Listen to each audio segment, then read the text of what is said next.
به نام خدا، من با کمال میل و علاقه به این صحبت ها گوش کردم، خیلی هم لذت بردم و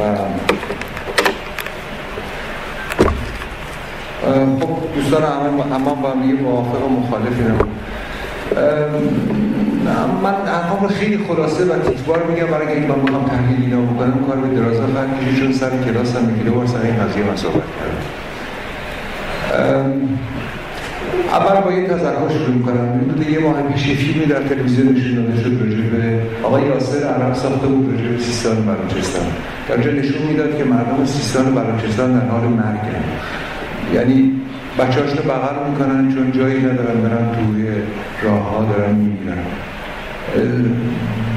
دیوانگان و مجانی این آدمایی که از زیر فشار زندگی دیوانه شدن در سطح شهر سیستان قرار گرفتن، با ازشون صحبت می‌کردن. مردم غذا ندارن بخورن. تمام مسئولین استان که صحبت کردن بهشون میگفتن ببینید اگه دولت یه ماه دیگه یا 2 ماه دیگه به اینجا نرسه این استان خواهد مرد. این فیلم هست، اسمش از ماهیان نامزده میمیرن و اینها. این فیلم رو تلویزیون نشون داد و نکته جالب برای من اینه که هیچ کس به این فیلم کوچکترین توجهی نکرد. حتی الان هم شما که اینجا نشستید نمیدونید چنین فیلمی ساخته شده و چنین فیلمی نمایش داده شده و این فیلم راجع به زندگی و مرگ یک استان این مملکته که یه زمانی فراهم کننده گرمی این مملکت. بنابراین هم بگم که مودهای اجتماعی که هایدگر میگه مود، تولکین میگه سوشال کارت، اسامی دیگه هست چی شکلی و میان و مسائل واقعی رو که با باشیم هستیم رو از ذهن ما میبرن. اما این مودها حقیقی هستند، واقعی هستند. این آقایی که اینجا عکسش زدن و این همین نمیدونم با سوگ و نمیدونم اینجا خیلی هم چراغا رو تاریک کردن و فلان کردن از درها، یه خواننده پاپ در سکیل موسیقی، یعنی مبتذل ترین نوع موسیقی جهان. و این آقا یکی از مبتذل ترین افرادی بود که این موسیقی پاپ رو میخون. کسانی میگن که من تحلیل نکنم، چطور من میتونم موسیقی آدمی که مرده موسیقی رو من تحلیل نکنم؟ من دادم موسیقی این، یعنی فرمت موسیقی این آدم به این موسیقیدان تحلیل کرده. مبتذل محض. ما پاپی داریم که پیچیده است.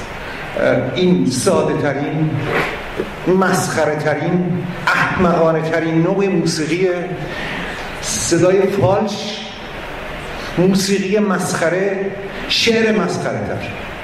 بنابراین من چطور میتونم چه چیزی رو تحلیل نکنم؟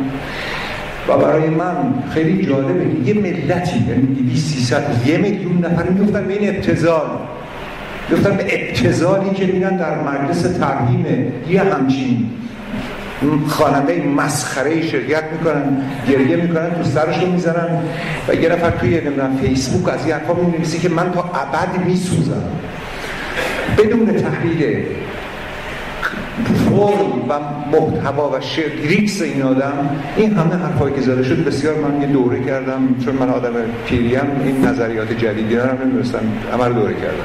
بنابراین قضیه من، صحبت من اینه چرا مردم ایران به این افلاس افتادن؟ چطور مردم ایران به این فلاکت افتادن؟ برای اینکه اینجاست که تحلیل خیلی مهمه.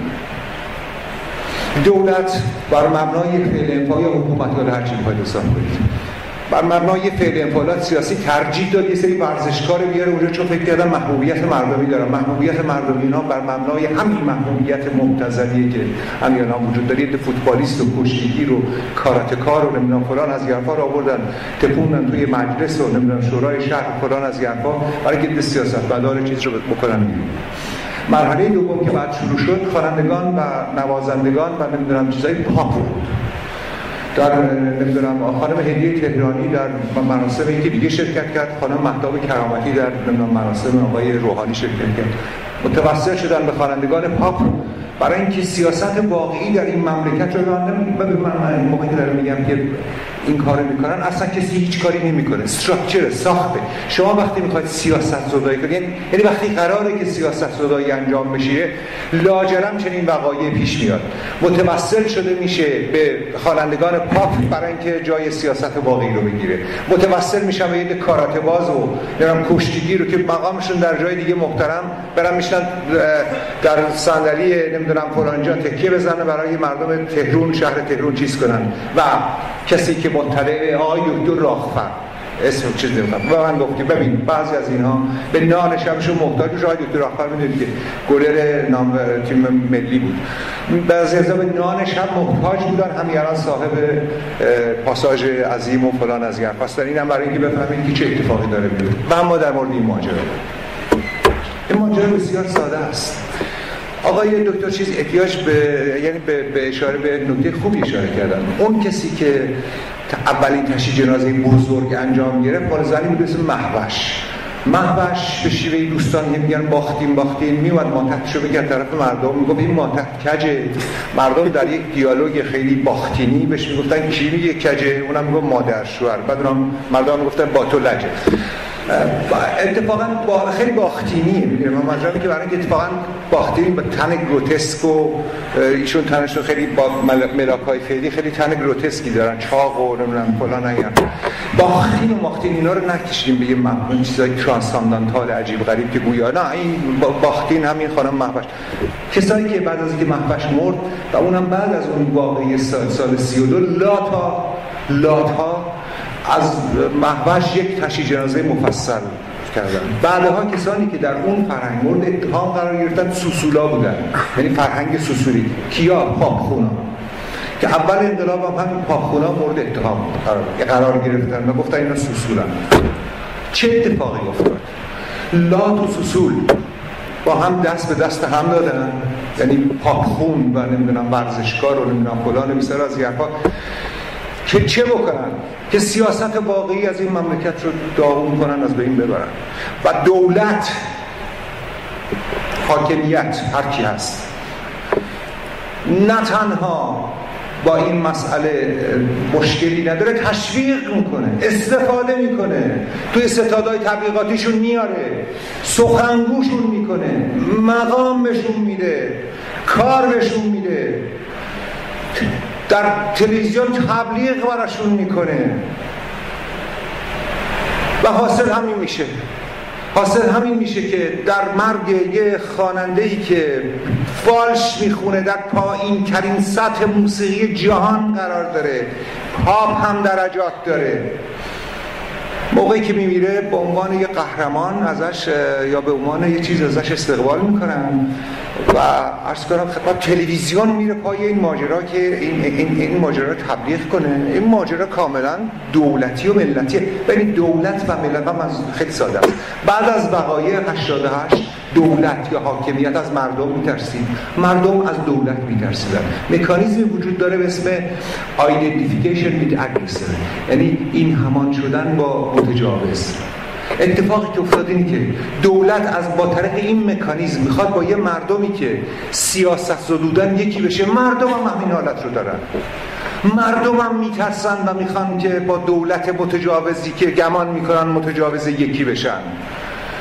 مردم میان در جلسات آقای روحانی یه سوالی رو که به نظرشون سیاسی از ایشون میپرسن، ایشون یه جواب بسیار تکراری میده. من که کاری ندارم که تکرار یکی از شگردهای، من نمیگم ایشون فاشیسته، یکی از تکرارهای فاشیسمه و افراد براش دست میزنن. انگار دارن یه ریچوالیه که مجبورن محکومن انجام بدن، یه جوری مثل هر آدم کامپالسیوی این سوالو بپرسن، اون اینو بگه، دست بزنن. هیچ کانتنتی نداره، هیچ محتوایی نداره، هیچ چیزی مندی نداره، هیچ تقاضایی نداره. این ماجرام همونه. مردم اونقدر به فلاکت افتادن زمانی که میگن موسیقی رو تدریس نکنید. تست موسیقی مردم میشه این. بر مبنای همین مکانیزم دولت و ملت یکی شدن، برای این آقا این کار کردن و افراد دارن میسازن. نه مقاومتی در برابر دولت انجام گرفته، نه دولت در برابر ملت چیز کرده. دو تا آدمی که از هم میترسن دست به دست هم دادن و این مضحکه رو بار آوردن. و این افتضاح رو بار آوردن. من اینجا نشستم سکوت کردم، چیزی نگفتم، برای نمیخواستم حرف بزنم. منتها دیگه دیدم ببین کار داره به جای میلیون ها فیلسوف و فلان از این حرفا اینجا پاش داره کشته میشستم بدون که راجع به این واقعه صحبت بشه.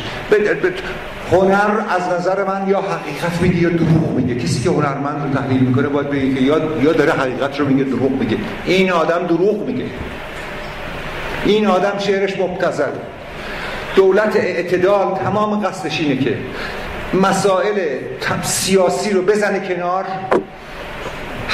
مسائل حقیقی سیاسی مطرح نشه، با توسل اتفاقا به مسائل شبه سیاسی از اقتصاد استفاده کنه که مسئله است به شدت سیاسی تا اتفاقا سیاست رو بزنه کنار. از خواننده پاپ و راک استقبال میکنه من که مسئله سیاست رو بذاره کنار. از کنفرانس با چیز اتمی که قرار داره انجام میگیره این یه کاری میکنه که مردم کاری به کارش نداشته باشن، سیاست زدایی بشه.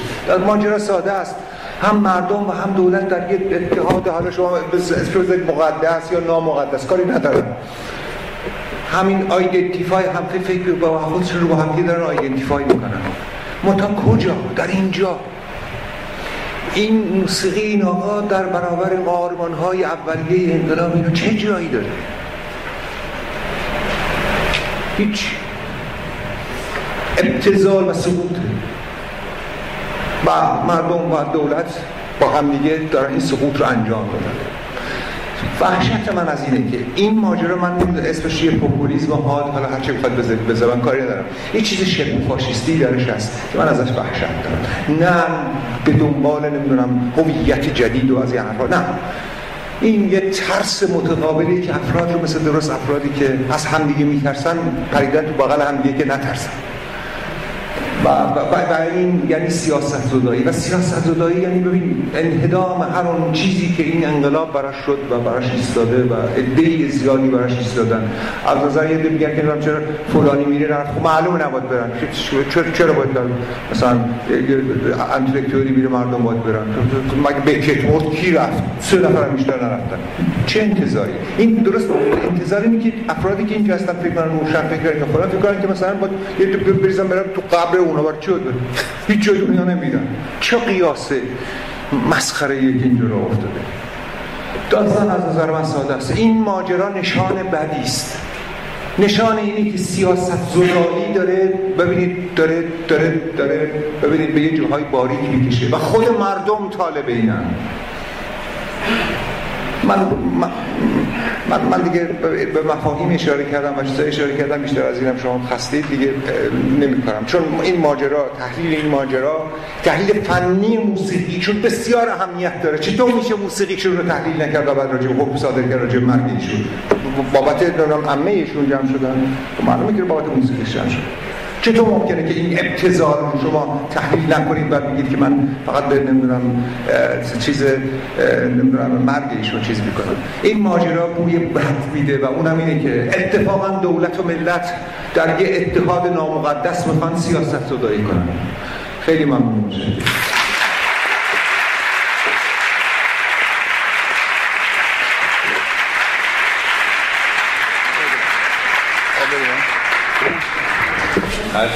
خیلی ممنون. خوبی این جلسه اینه که بزرگ محترم هر کی صحبت میکنه برش حرف میزنن. شما بگید. نه نشون میده که بله نه میگم خوبه، یعنی احترام گذاشتن به آرا و نظریات مختلف هست. اگر اسم این رو سیاست‌گذاری نذاریم، چون به اصطلاح یعنی سیاست‌گذاریه دیگه ما داریم می‌کنیم. این مقدار حرفه‌ای‌تر باشید بچه‌ها، یه حرفاتون رو بزنید همه بشنون، خیلی یقه همدیگر هم نگیرید که خواهید بله آقایی که فوت کرده و نمیتونه جواب توی حرفایشون از ما اینجا باشه، خواننده نسل منه.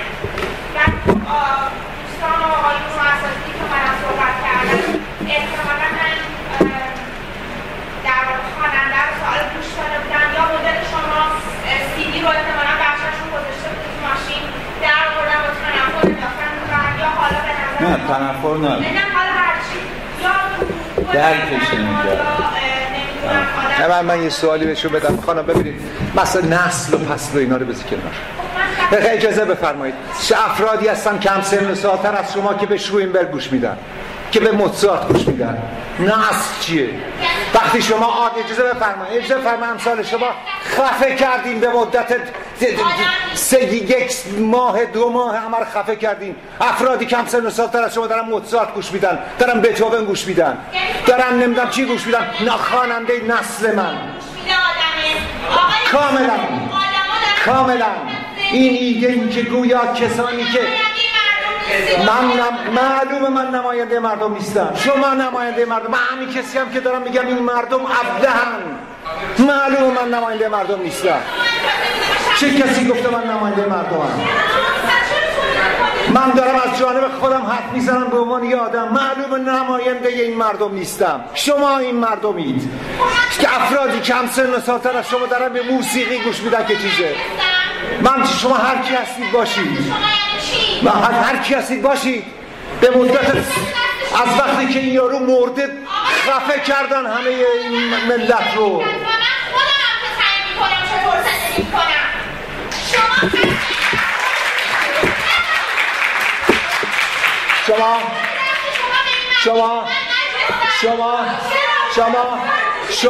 شما حق دارید به هر کس گوش بدید، به هر موسیقی گوش بدید، به هر چیز. منم حق دارم که من اجازه دارم به هر چیزی که دوست دارم گوش میدم، هر کسی رو که دوست دارم انتخاب میکنم و جوری زندگی میکنم.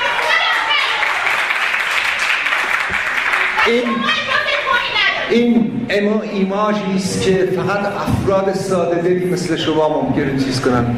میلیون ها مدل ساختن که شما محکومید بر مبنای اون مدل زندگی کنید. فکر میکنید دارید انتخاب میکنید، انتخاب دارید میشید. بس آقا. حضور همه دوستان، حضار محترم، زحمت کشیدید، صبر کردید، گوش کردید، تشریف کردید. حالا آیا دکتر فاضلی نکته کوتاه این وصل نمیشه. من میخوام یه خواهش کنم از همکارانم و از دانشجویان عزیز که تشریف آوردن.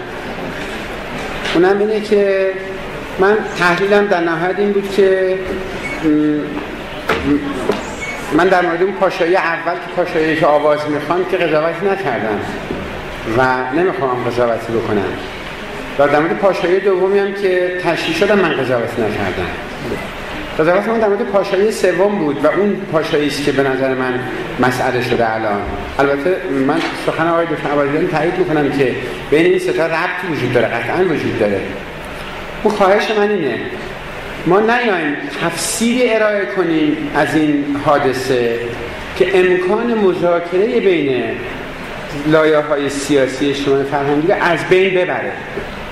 یعنی خود ما نیاییم به نوع جامعه شناس یا به نوع محقق، به نوع تئوری پردازش اجتماعی بازنمایی ارائه کنیم که اگر امکان مذاکره وجود داره بین این لایه‌ها، این رو چنان یا از یک طرف تفسیر آقای دکتر عبادی عزیزم استاد عزیز من هستن به اون تفسیر نخبه گرایانه آدورنویی ایشون فرانکفورتی ایشون که این فرهنگ عامه‌پسند رو در واقع نمیگم اصلا مبتذل هست یا نیست، ولی میخوام بگم این تفسیر کمکی نمیکنه. من میخوام بگم تفسیرهای ما اینو مداخله توی فضای موجود جامعه است دیگه. این مداخله رو یه جور انجام بدیم که امکان حرکت به جلو رو برای جامعه فراهم بکنه، اوضاع رو بدتر نکنه. اینه اگه به نظر من گفتمان سیاسی موجود به این نتیجه رسیده که به رسمیت بشناسه و بپذیره که در واقع فضاهای غیر حکومتی رو مشروعیت بده، این یه حرکت به جلو هست، اگرچه ممکنه که مثل هر حرکت دیگه‌ای تبعات منفی هم داشته باشه. اگر جامعه هم به این نتیجه رسیده که از طریق موسیقی عامه‌پسند یا ورزش از هر عرصه دیگه‌ای بتونه یک نوع انعطاف در ساخت سیاسی رو ایجاد بکنه، خب ما اینو بپذیریم. من میخوام بگم اینو مذاکره داره، این آیین‌های مثل این، رفتارهای جمعی مثل این شکلی از مذاکره است. در نتیجه ما نیام با تفسیرهای خودمون طوری تفسیر کنیم گویی یک فاجعه سیاسی رخ داده. خب اگه این چی تفسیر بکنیم که ما رسما و آشکارا داریم هر نوع مذاکره به هم میزنیم و داریم دعوت میکنیم که قدرت بیاد مبارزه کنه. هم چیزن هر کسی مخالف هر تفسیری میکنه بکنه. من پیشنهاد نه پیشنهاد شما بیروده است. یعنی من دست از عقایدم بردارم برای اینکه ادعی رو نترسونم، به درک بترسن یا نترسن. من زیر بار به مدت 2 ماهه که زیاد یه ماهه که زیر بار این تفاسیر و این موسیقی داره من له میکنه. حرفا دارم میگم که له شدم. شما برای چی فکر میکنید که من نباید نظر خودم بگم؟ من باید نظر خودم بگم. این خانم یا اون آقام که وسط حرف من جیغ کشیدن پاشتر رفتن. من نظر خودم رو میگم. حتی دوست داره هر کس فکر میکنه عقلی توشه، خردی توشه، چیزی توشه قبول کنه ببینه عمل میکنه نکنه. یه چیز مشخصه، موسیقی این نوع موسیقی سرانجامش فاشیسمه. این رو من خیلی رو کراس خدمتتون هست دارم برای اینکه حوصله بیشتر بگیریم. شما نکته دارید و این سریع لطفاً. من میگم که من تصورم اینه که باید بین جامعه شناس و جامعه شناسی خان یه تفیزی قائل بشیم. به ابوذری توی سخنرانی سال 85 سخنرانی انتخاباتی این رو میگفتن. من خیلی ارادت دارم به ایشون داشتم، ولی حقیقتا احساس میکنم نه اون خانم که الان شعور تک ما توانی شد. ببین ما طبقات اجتماعی این کسایی که بودن اولا اون کسی نداشتیم اینجا از کسایی که اون مراسم بودن و دیدن. جناب دکتر اون مراسم همش هم یه مراسم مدنی تجمع مدنی آرام نبود، یه بخش شبیه استودیو بود، استودیو ورزشی بود. خب یه بخشی من شخصا با یه خانم خبرنگاری اونجا بودم و خیلی چیزا رو دیدم و گذشته از این جناب ابوذری که اون سخنرانی سال 88 یه نکته گفتن که هنوز که این زنگ تو پیش منه. یک جامعه شناس به تلقی من نبایستی نماینده قشر و طبقه احتمالا بالای خودش که سواد و دانش موسیقایی بسیار بالایی داره باشه، بلکه کلیه نظریت جامعه شناسی ها و طبقات متفاوت دارن و این طبقات ما داره محو میشه. ما این طبقه قسم متوسط نداریم و نکته که ایشون که اون سخنرانی گفتن من نمیخوام ازش بگذارم این هستش که بچه های ما وقتی از ارمان ما از خارج از کشور میان ایران هیچ چیزی از بچه های ما بیشتر ندارن. بچه های 6-7 ساله ما گام های موسیقی رو بلدن. بله من 3 تا کلاس پیانو رفتم ولی به خاطر شهریه کلاس و فلان تهیه پیانو به زحمت تهیه کردم ولی بعد از 3 تا کلاس آموزش پیانو ترک کردم. من گام های موسیقی رو بلد نیستم جناب ابوذری و دیگران. پس بیاین نماینده جامعه ای باشیم که از لایه‌هاش داریم میخونیم. من با مارکس و وبر و کانت و بقیه کاری ندارم. بیاین ببینیم چه جامعه شناسی چه تحلیل عملی کاربردی داریم. قصه های اونها نظریاتی هست که تو جامعه خودشون اتفاق میفته. آیا موزارت و دیگران بتهوونی که بسیار بسیار برای من ارزنده است بسیار بسیار باش تسکین پیدا میکنم و ممکنه که باش آروم ایران بخوابم. آیا با من از عمق فجایعی که تو جامعه من اتفاق میفته از این شکاف نسلی از به آرزوها نرسیدن از به عشق مگه دوست داشتم مگه یک دانشمند اتمی نمیتونه عاشق بشه؟ آقا ما جامعه شرقی هستیم. جوامع شرقی احساسات‌ترین مردمان هستن. ما آلمانی نیستیم که ما فرانسوی نیستیم. خانم ببخشید سخنرانی تو در این دو مسئله باشه بسیار. شما اجازه بفرمایید گفتید سخنرانی طولانی کردید. کسی که میگه من موسیقی بلد نیستم بهتره به موسیقی یاد بگیره. همونطور که کسی که شعر بلد نیست بهتره بره شعر یاد بگیره تا بفهمه که تفاوتی وجود داره بین شعر حافظ با شعر فلان کسک که توی نمیدونم اینترنت داره منتشر میشه. این که فکر میکنید شما تعدادتون زیاده به معنای این نیست که حقیقتا با شما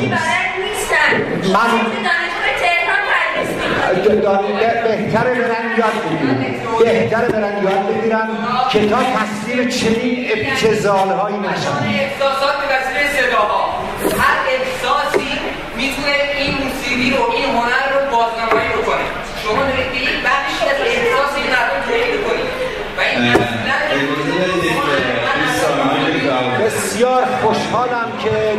بسیار خوشحالم که دارم توهین میکنم. برای اینکه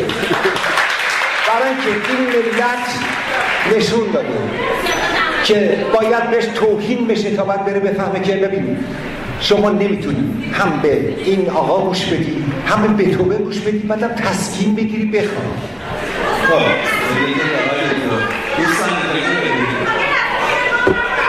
من آقا حوصله ندارم. اشترینه آقا پاشو بریم.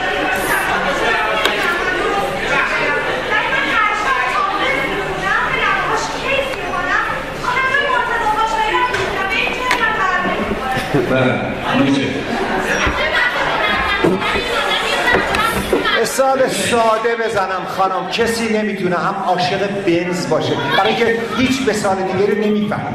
کسی نمیتونه هم عاشق بنز باشه هم عاشق شاید. نسلی وجود نداره. کسانی کوچکتر از سن شما از شنیدن پاشایی حالشون به هم میخوره. ماجرای نسل و فصل رو برای من به هم بیرون نکشید. کسانی کم سن و سالتر از شما که آموزش موسیقی دادن از شنیدن صدای این آقا حالت استفراغ بشه. خب من درخواست دارم از اتاق فرمان که این کلیپ نهایی را برای شادی روح مرحوم پاشایی پخش کنم. عزیزان